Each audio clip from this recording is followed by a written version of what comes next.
கிறிஸ்துவில் பிரியமானவர்களே, ஆண்டவரும் இரட்சகருமாகிய இயேசு கிறிஸ்துவின் ஈடு இணையற்ற நாமத்தில் உங்களுக்கு அன்பின் வாழ்த்துக்களை தெரிவிக்கிறேன். நல்லா இருக்கிறீங்களா? எல்லாரும் ஆண்டவர் கிருபையில் நல்லா இருப்பீங்கன்னு கர்த்தருக்குள் நம்புகிறேன். நிஜம் தொலைக்காட்சியின் இந்த விசேஷித்த வார்த்தை நிகழ்ச்சி மூலமாய் ஒவ்வொரு நாளும் வேதத்திலிருந்து ஒரு வசனத்தை உங்களோடு கூட பகிர்ந்து கொள்வதில் மிக்க மகிழ்ச்சி அடைகிறேன். அநேகர் இந்த வார்த்தையை பிடித்து கொண்டு ஜெபித்து கர்த்தர் சமூகத்தில் நிறைவான ஆசீர்வாதத்தை பெற்று வருகிறது நினைத்து மனதார ஆண்டவரை துதிக்கிறேன். இந்த நாளிலே கூட மீகாவின் புஸ்தகத்தில் 7ஆம் அதிகாரத்தில் 11ஆம் வசனம் இவ்வாறாக சொல்லுகிறது: உன் மதில்களை எடுப்பிக்கும் நாள் வருகிறது என்று வேதம் சொல்லுகிறது. நாள் வருகிறது. எந்த நாள்? எடுப்பிக்கும் நாள். எந்ததை எடுப்பிக்கும் நாள்? மதில்களை. உன் மதில்களை எடுப்பிக்கும் நாள் வருகிறது என்று வேதம் சொல்கிறது. மதில் அப்படி என்ற ஒரு வார்த்தை எல்லாருக்கும் தெரியும்.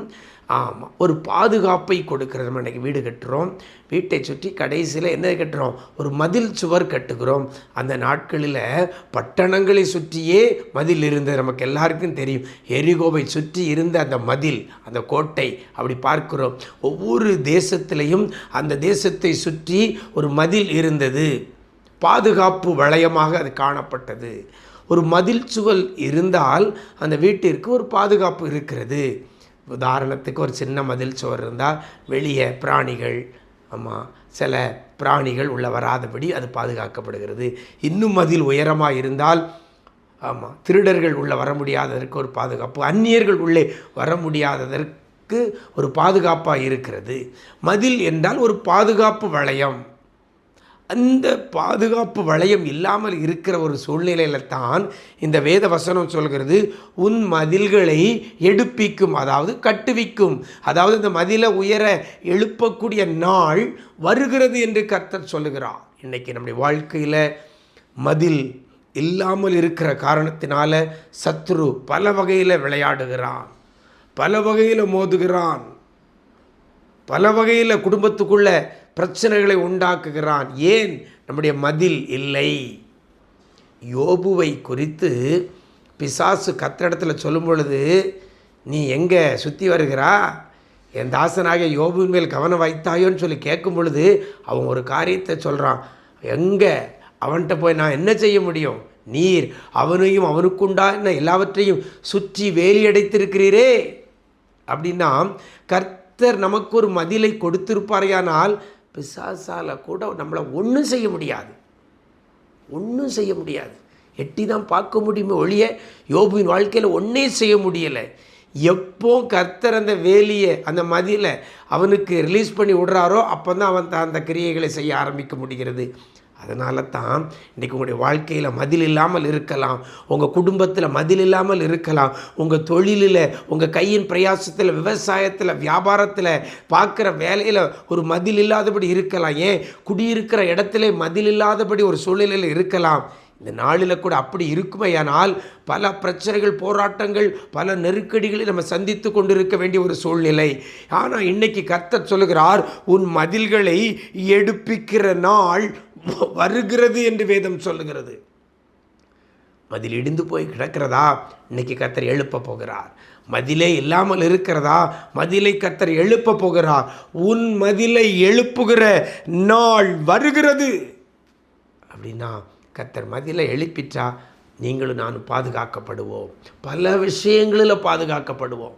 சரீர ஆரோக்கியத்தில் பாதுகாக்கப்படுவோம், பொருளாதாரத்தில் பாதுகாக்கப்படுவோம், குடும்ப உறவுகள் காரியங்களில் பாதுகாக்கப்படுவோம், சமாதானம் சந்தோஷத்தில் பாதுகாக்கப்படுவோம்.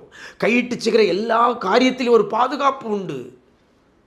இருக்கிற இடத்துல நிம்மதியாக சமாதானமாக இருப்பதற்கு அந்த பாதுகாப்பு அவசியம், அந்த மதில் அவசியம். அந்த மதிலைத்தான் எழுப்புகிற நாள் வருகிறது என்று கர்த்தர் சொல்லுகிறார். நீங்கள் ஆண்டவர் சமூகத்தில் உங்களை ஒப்பு கொடுத்த, ஆண்டவரே என் மதிலையும் எழுப்பிருங்கப்பா, என் மதிலையும் எழுப்புங்க.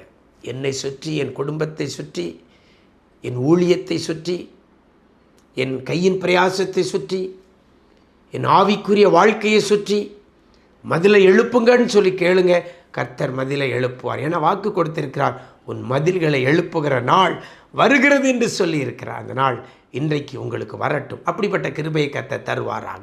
நாம் ஜெபிக்கலாமா?